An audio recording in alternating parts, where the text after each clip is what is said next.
Obrigado, professor Glauco. Nós vamos passar a palavra ao professor Nilton da Costa, que também prefere falar daqui, professor, ou utilizar a tribuna. E eu só vou reiterar que as perguntas deverão ser feitas por escrito, obviamente com a identificação de a quem elas são dirigidas, para que a gente faça, ao final da fala do professor Nilton da Costa, então, esses questionamentos da plateia aos nossos convidados. Por favor. Só tem em torno de 40, 45 minutos, esse é o nosso a ideia estipulada aqui. Eu tenho 60 minutos, certo? Cerca de 60 minutos para fazer minha exposição. Então, vou fazer o seguinte, eu vou falar de um milagre da ciência, uma coisa inacreditável. Suponhamos que vocês se interessem pelas partículas elementares. Como se comportam as partículas elementares? Obviamente, elas não se comportam, um elétron, como uma partícula macroscópica, um objeto macroscópico. A pergunta que se põe é a seguinte: lógica é o nosso algoritmo, a nossa maneira de fazer inferência, lógica dedutiva. E a lógica, vocês dizem, não, nasceu com Aristóteles. A lógica é uma coisa muito antiga. Olha, deixa eu lhe dizer uma coisa. Uma das disciplinas que mais evoluiu no último século, nos últimos 2 séculos, foi a lógica. Quine, um lógico, filósofo norte-americano, costuma dizer o seguinte, que a nova lógica, a lógica de hoje, que se aproximou muito da matemática e praticamente é matemática, ela está para a lógica antiga, está para a lógica moderna, assim como a aritmética das tribos primitivas está para a matemática atual. A mudança foi fantástica.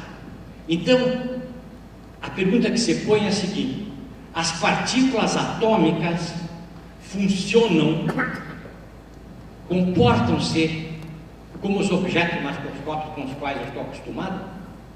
Resposta: não. O comportamento das partículas elementares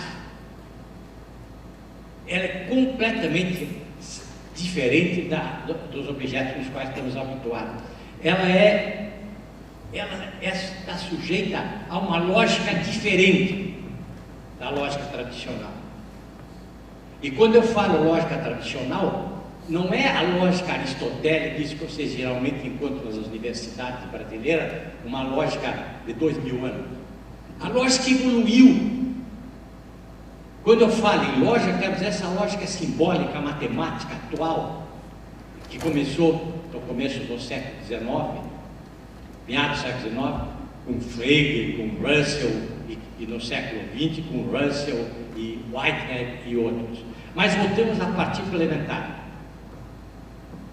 Qual é a característica básica de uma tal partícula? O que é que faz que essa partícula se comporte de um modo diferente de um objeto macroscópico? Um dos pontos centrais é o seguinte: esse objeto que está aqui, isso aqui, tem uma certa cor, tem um certo peso, tem propriedades. E qualquer que seja a propriedade que eu imagine, esse objeto tem ou não tem essa propriedade. Por exemplo, ele é bonito. Ou ele é bonito ou ele não é bonito. Princípio do terceiro excluído. Uma propriedade, dado um objeto, uma propriedade, essa propriedade se aplica, ou é verdadeiro do objeto ou não.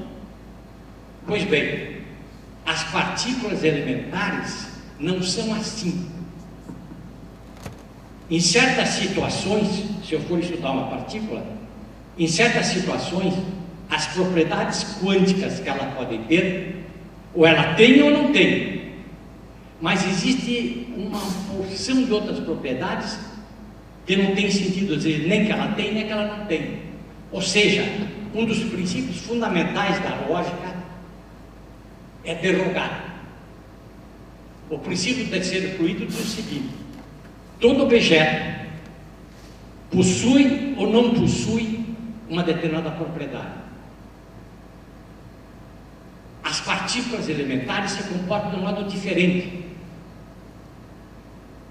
Em certo momento, ela possui ou não possui uma propriedade. Em outras circunstâncias, não tem mais sentido dizer isso. Aí a pergunta, a situação que você põe é a seguinte: ótimo, mas que lógica essas partículas satisfazem? Tem que ter uma lógica diferente, provavelmente. E de fato, se pode dizer, não, existe uma lógica quântica, que é a lógica que governa essas partículas. Ótimo, mas como é essa lógica quântica? Eu não tenho tempo aqui de entrar em detalhes técnicos, porque inclusive a matemática que está por trás, tudo é complicado. A lógica moderna não é mais essa coisa trivial que estão habituados, silogismo, etc. A lógica moderna, eu já vou falar mais um pouco, vocês vão ver que é completamente, tão matemática quanto as partes mais matemáticas da matemática. Não é trivial, é enrolada, é uma beleza. A beleza de matemática e ciências formais é exatamente isso. Quanto mais ideias ela desperta num certo momento, quanto mais profunda ela é, mais ideias ela desperta. Mas voltando para a partícula, que lógica é essa? Para poder caracterizar o comportamento dessas partículas, a gente pode dizer, não, a lógica que se aplica é uma coisa que a gente costuma chamar lógica intuicionista. É uma lógica que foi criada no começo do século XIX, lá em 1910, 12, e realmente se concretizou nos anos 30 do século XIX, do século XX, desculpa. Por Brouwer, por Einstein, por vários matemáticos muito conhecidos. Então, a lógica é uma lógica intuicionista. É uma lógica diferente da lógica clássica. É uma lógica rival da lógica clássica. Essa é uma das características fundamentais do nosso tempo. Como exatamente já se sabia desde o século XIX que havia várias geometrias alternativas, hoje você sabe que existem várias lógicas alternativas. E com a lógica intuicionista, a gente pode criar uma matemática diferente da matemática usual, uma matemática intuicionista. Como existem várias lógicas, isso é surpreendente, existem várias matemáticas alternativas. A velha matemática, vocês conhecem uma das possibilidades. Bom, voltemos para a partícula que se comporta de uma maneira meio estranha. No começo, numa primeira aproximação, a lógica que se aplica à mecânica quântica, no caso dessas partículas aí, é uma lógica intuicionista, essa que eu falei há pouco. E do ponto de vista matemático profundo, se vocês quiserem entrar mais em detalhes, a lógica é o que uma pessoa chama hoje de teoria dos topoi. Teoria de topos, dos topoi. É uma estrutura matemática completamente diferente das que vocês estão habituados, números naturais, etc., que não tenho, inclusive, condições aqui de expor. Mas o que eu quero mostrar é o seguinte: a revolução que ocorreu, apareceram lógicas alternativas da lógica tradicional.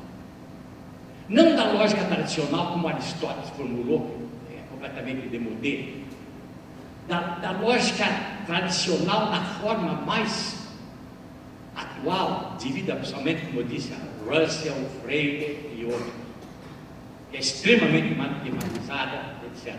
Pois bem, então o surpreendente é isso, a possibilidade de lógicas alternativas. Isso é incrível. Ou seja, dito de um modo um pouco diferente, uma pessoa pode ser racional por meio de várias lógicas. Racionalidade antigamente, antes dessa descoberta, implicava necessariamente em logicidade no sentido aristotélico, ou alguma evolução, transformação das coisas de Aristóteles. Hoje em dia não, há várias possibilidades, vários caminhos abertos. Essa é uma das grandes revoluções na história do pensamento. Vocês sabem o seguinte, uma parecida a essa revolução foi exatamente o que ocorreu no século XIX, quando apareceram geometrias alternativas da geometria euclidiana. Todo mundo só conhecia a geometria euclidiana, a soma, o desintegro, o triângulo dá dois retos, etc. Quando pesquisadores como Lobachevsky, Bolyai, Gauss e outros mostraram a possibilidade de geometrias diferentes da geometria tradicional. Uma geometria de Lobachevsky, por exemplo, que a soma dos ângulos internos de um triângulo dá menor que dois retos. Anos depois, um dos maiores matemáticos de todos os tempos, chamado Rei Midas da matemática, o que ele tocava transformava em ouro, Bernard Riemann, criou um outro tipo de lógica, de matemática, de geometria, desculpa. A geometria riemanniana. Uma geometria, por exemplo, na qual a soma dos ângulos internos do triângulo dá maior do que dois retos. Vocês podiam dizer, puxa, para que tudo isso? Quando Einstein foi formular a relatividade geral, ele teve que recorrer a uma geometria riemanniana e não a geometria de Euclides. A geometria de Euclides não se aplica em relatividade geral. Isso é inacreditável. Eu fico às vezes estupefato de não saber que ninguém sabe disso. Você entra numa universidade como essa, sai da universidade como essa, e é um sujeito do tipo de Euclides. Nunca ouviu falar em geometria não euclidiana. Geometria de Riemann, por exemplo, a geometria de Riemann em suas generalizações constitui hoje um ramo generalizando isso, um ramo da matemática de geometria diferencial, que é absolutamente fundamental para o físico. O físico trata de espaços-tempo completamente diferentes do espaço-tempo usual. Vocês vão se chocar, puxa, então mais uma revolução profunda, e é isso que eu estou tentando chamar a atenção de vocês. Essa revolução fundamental, que é o seguinte, o espaço e o tempo que você está habituado, e que usualmente na física clássica era caracterizada pela geometria de Euclides, a geometria que vocês conhecem, e pelo tempo usual, hoje em dia não funciona. Não é assim. Hoje em dia, por exemplo, em cosmologia, o que precisa é o espaço-tempo da realidade geral, que é completamente, é uma generalização do espaço-tempo comum, não é o espaço-tempo comum.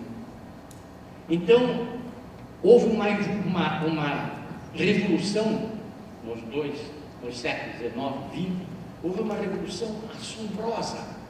A ciência, e a ciência aplicada também, sofreu uma evolução enorme.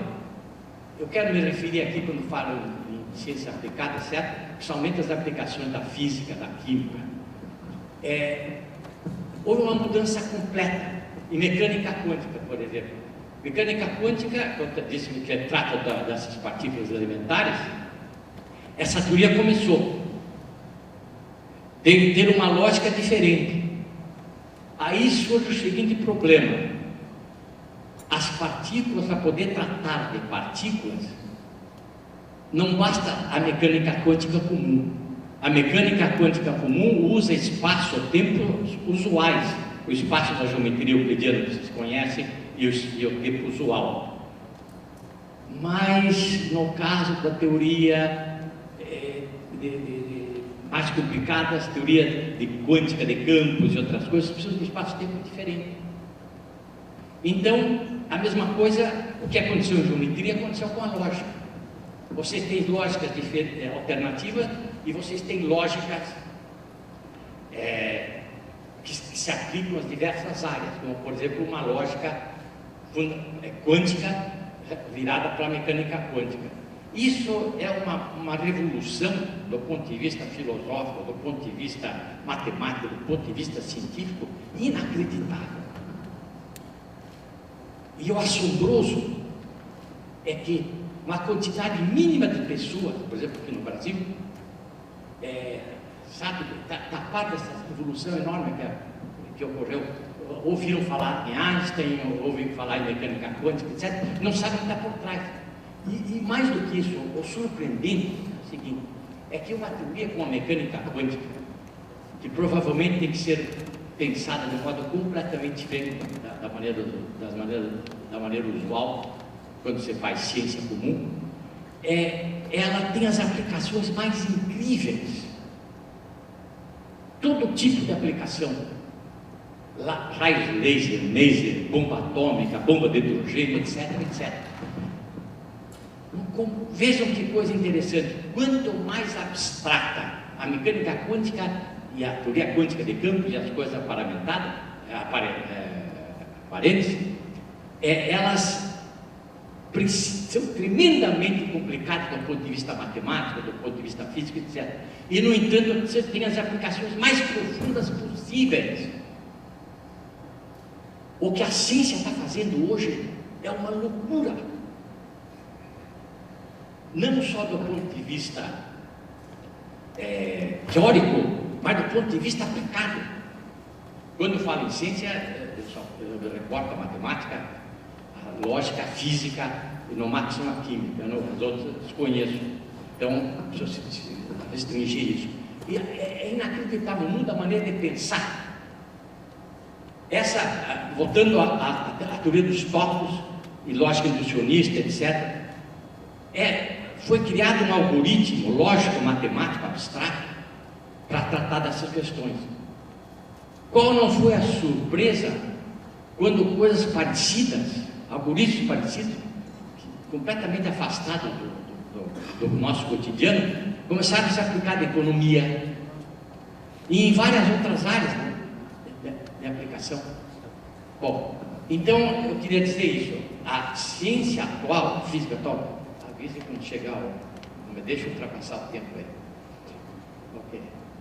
A ciência atual, ela não só é tremendamente abstrata, tremendamente matematizada, não existe mais aquela lógica que vocês podem ensinar. Lógica, por exemplo, no caso da lógica, como os livrinhos do White de filosofia, não dá, aquilo não é lógica, aquilo, como o pai disse, é aritmética primitiva. Você precisa conhecer coisas incríveis, inclusive é o que eu vou falar aqui agora. Pode parecer como a lógica ficou 2000 anos, desde que começou com Aristóteles, os gregos lá da era clássica da Grécia, da Magna Grécia, ela estava estática. Levou 2000 anos, era a mesma coisa, absolutamente a mesma coisa. O máximo de aplicações que essa lógica tinha era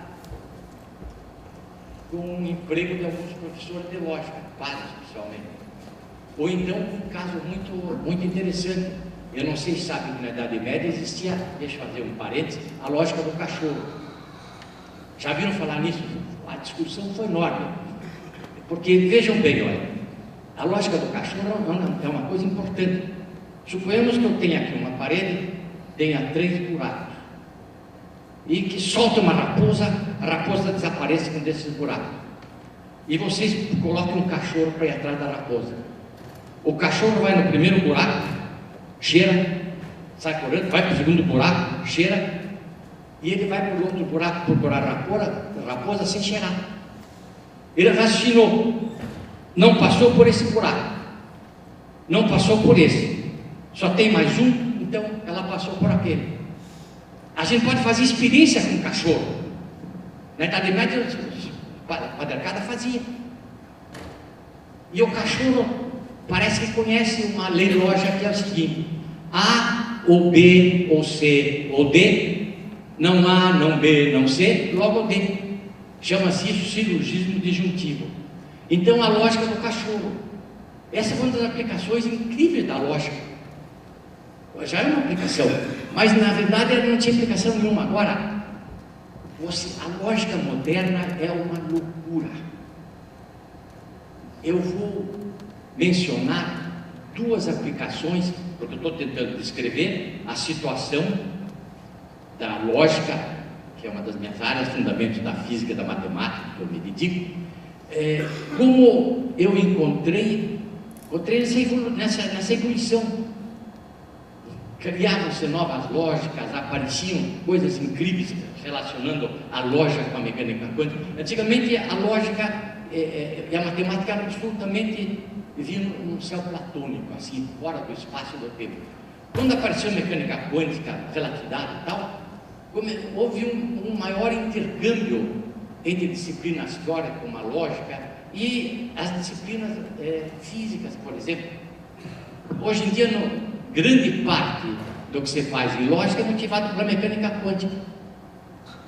Mas deixa eu então dar 2 ou 3 resultados fundamentais da lógica atual para vocês imaginarem a profundidade dessa lógica. Porque a matemática, qualquer tonto sabe que existem teoremas lindos, não triviais.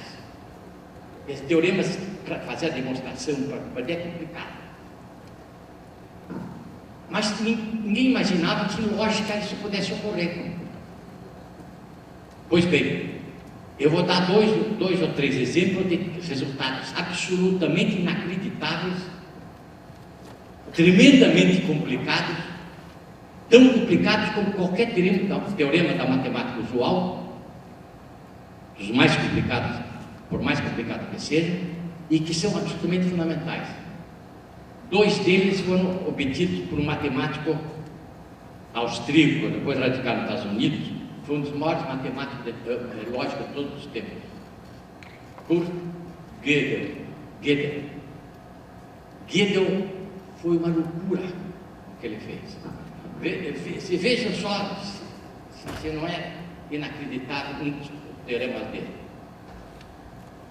A matemática, no começo do século XX, durante uma boa parte do século XX, foram encontrados paradoxos na matemática.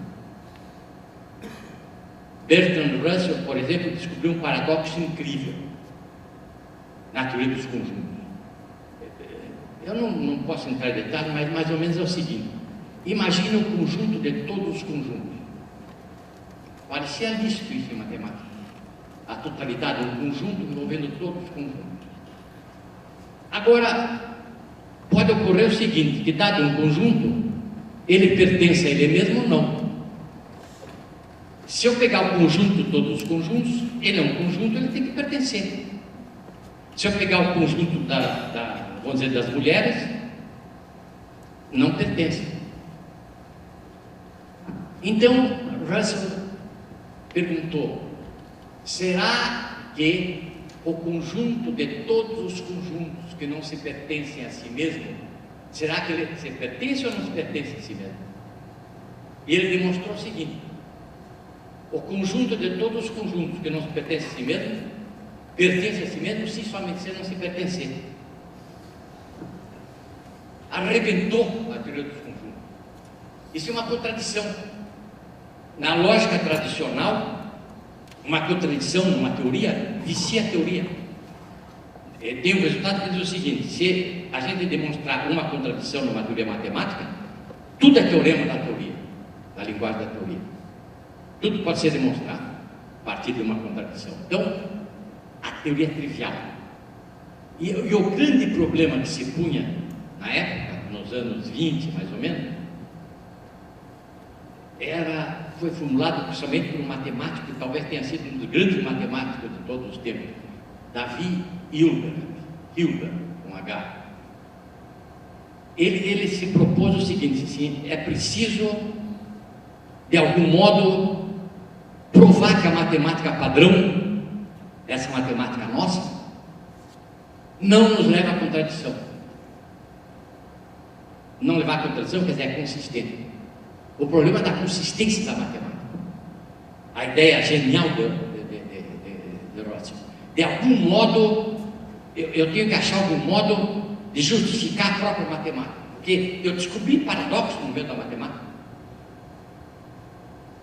Repito, descobrir um paradoxo no meio da matemática com a lógica comum é trivializar a teoria.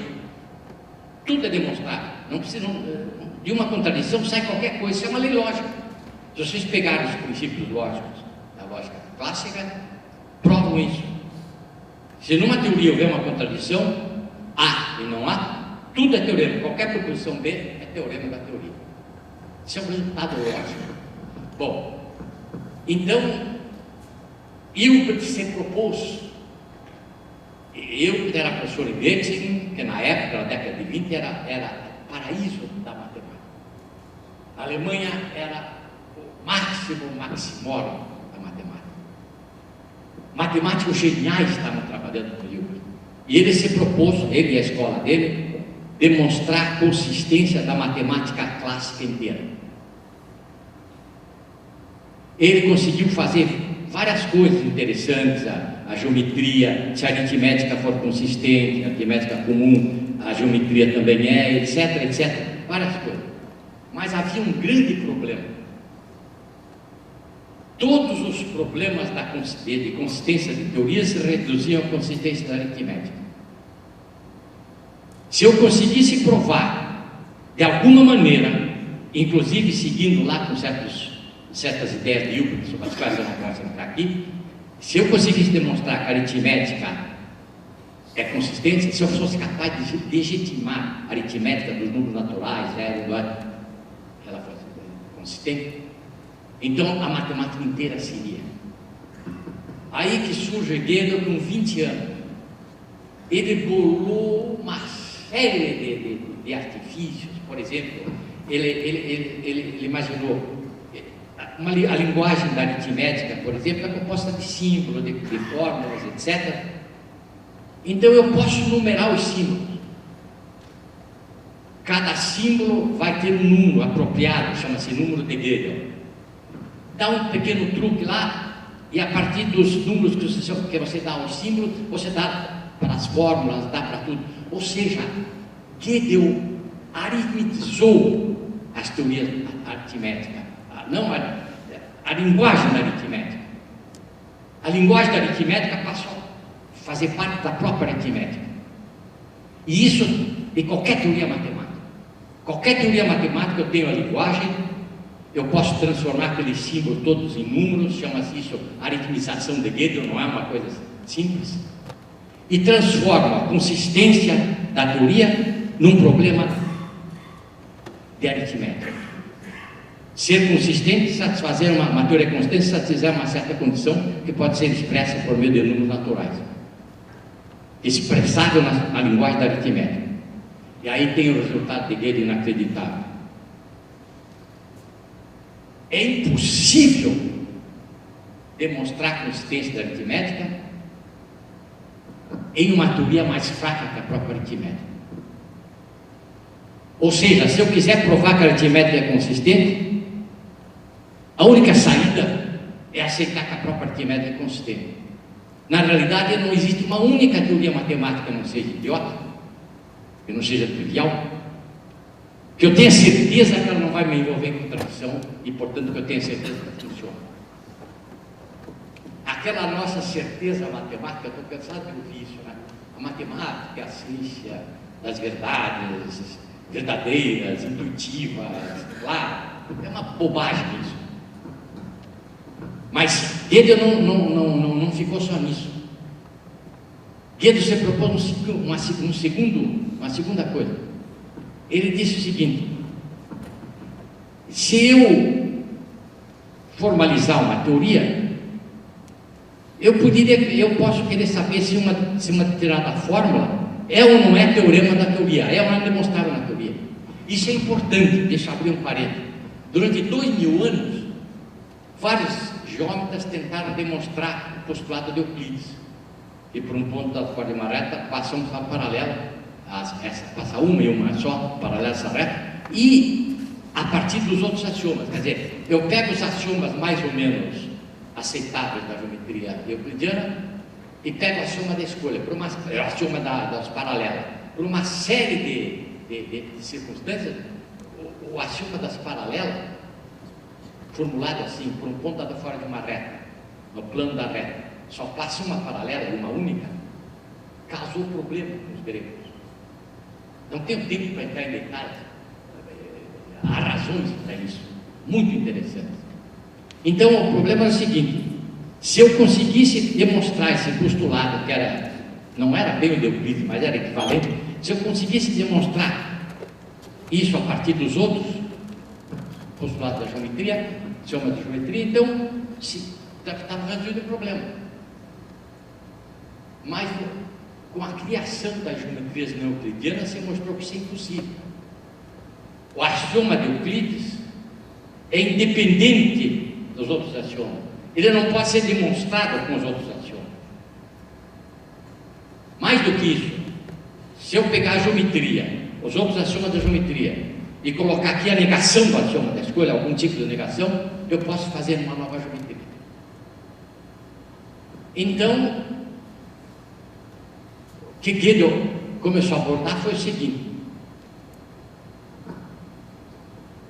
será que eu posso construir teorias matemáticas completas?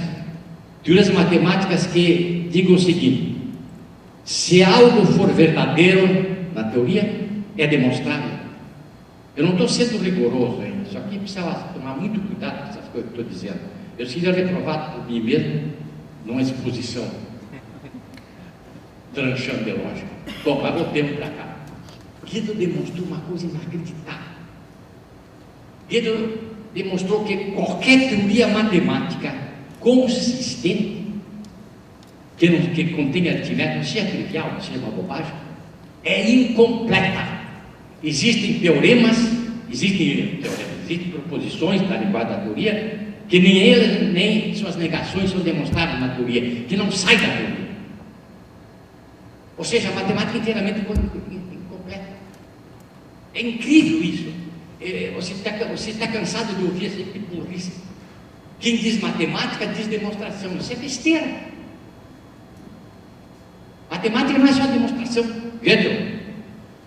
E a gente ouve todas essas bobagens por aí. Pessoas que não estão a par do que você fez em 1930. É incrível o que Gödel fez. Mas incrível, incrível, incrível. Porque em geral, em matemática, em ciência, você sempre se baseia numa certa tradição. A coisa vai indo, aí de repente se torna na mão de um. Agora, Gödel, para fazer as coisas que ele fez do nada. Ele tinha 20 anos, começou a pensar no assunto e recriou todos os métodos, todas as ideias, tudo que precisava para fazer essas demonstrações. É inacreditável. Então isso tem uma consequência profunda. A matemática, qualquer que seja a teoria que eu tenha, sempre tem coisas fora que não são demonstráveis nem refutáveis. Se vocês pegarem uma teoria, por exemplo, teoria dos conjuntos, formulada rigorosamente, teoria de Zermelo e Fraenkel, toda a matemática usual, padrão, pode ser embutida nela.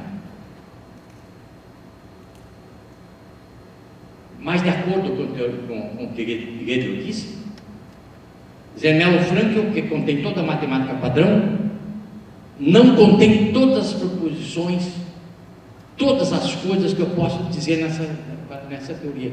Ou seja, a teoria vai ser sempre incompleta. A matemática usual, ela agarra uma grande parte dos conceitos, das estruturas de certa matemática, mas tem muito mais coisa fora. Hoje em dia, matemáticos como Friedman e outros, o que eles fazem é tentar estudar parte que está fora da matemática padrão. E surpreendentemente, ontem ou anteontem, eu vi uma notícia de que Friedman começou a obter resultados fundamentais nessa área da matemática analógica, que é inatingível pela lógica, pela matemática usual. Bom, olha aqui, ó. Eu não quero cansar vocês, quero terminar com uma observação de caráter geral. Quando vocês falarem, de agora em diante, matemática, tomem cuidado. Essa matemática que vocês conhecem é a matemática padrão clássica, baseada na lógica clássica. Como existem infinitas lógicas alternativas, existem infinitas matemáticas alternativas. Em alguns casos de física, é preferível, em vez da matemática padrão, a gente lançar a mão de matemáticas diferentes. Então existem várias matemáticas, da mesma maneira como existem várias geometrias, infinitas geometrias alternativas. Esse é um ponto central, a possibilidade de várias matemáticas e várias lógicas. E segundo, a lógica, a grande objeção que se fazia à lógica tradicional é que ela era um monte de trivialidades, de besteira, de bobagem. Nem valia a pena estudar aquilo. Hoje em dia não. Teoremas como o de Gödel e outros que eu podia citar aqui, eles vão muito além. Mostram que a lógica é extraordinariamente complicada, tão complicada como qualquer disciplina matemática, como geometria diferencial, está muito de moda. E eu gostaria de uma observação final. Tudo isso é muito bonito, a lógica é uma coisa tremendamente abstrata, etc. Será que isso aí não está no céu platônico, vamos dizer assim, não está fora do espaço e do tempo? Eu vou mostrar o seguinte, só para encerrar essa bater-papo. Não é assim. Às vezes as coisas mais abstratas são aquelas que têm as mais profundas aplicações. E eu vou dar um exemplo já.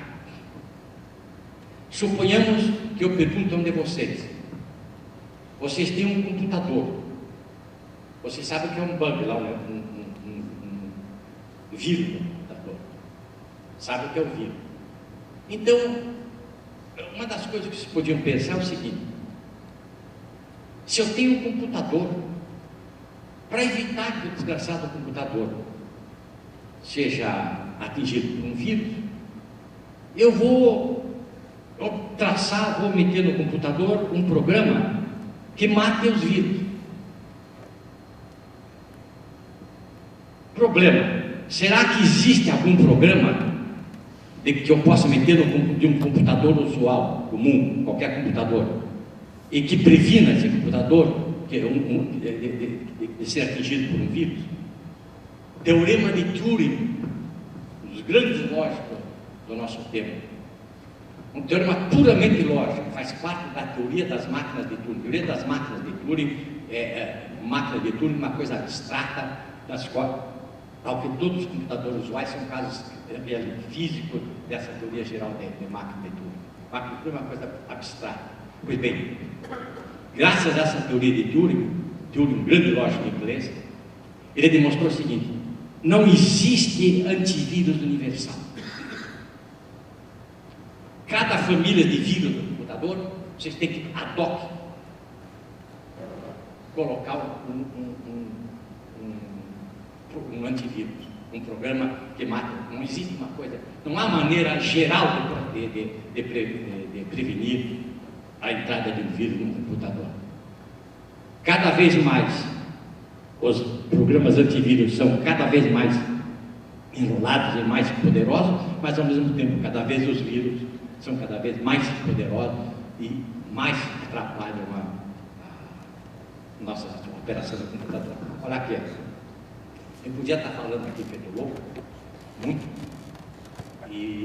mas não vou fazer isso. Vou deixar para quem quiser depois fazer alguma pergunta, só com a mensagem seguinte: a ciência atual, no tocante às que eu conheço muito bem, lógica, matemática, física, evoluiu de tal maneira que vocês não têm a mínima noção do que seja. E é inacreditável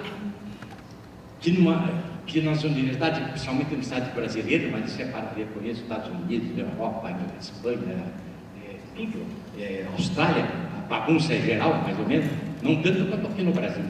E eu fico assombrado, é que essas coisas não se tem a mínima noção.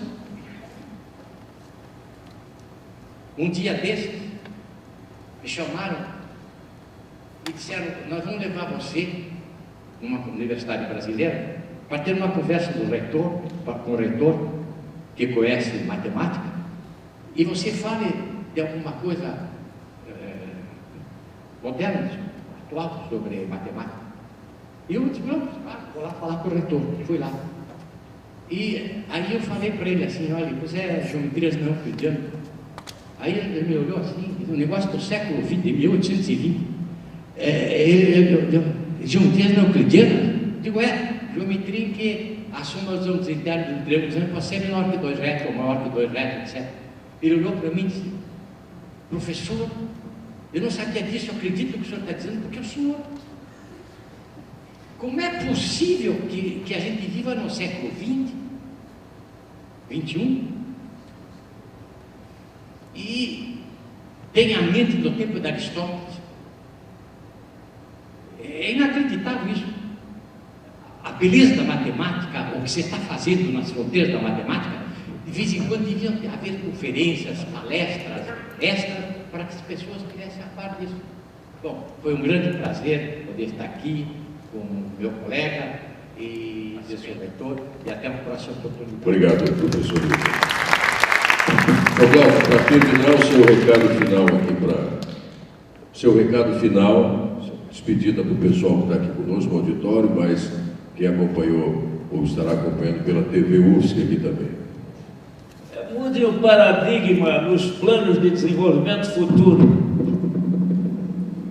Toda vez que o plano produzir qualquer tipo de dano ao ambiente, vetem o plano e deem preferência para a defesa do ambiente natural e não a defesa do lucro. Como eu repito, dinheiro não se come. Muito obrigado a vocês também. Até uma próxima oportunidade.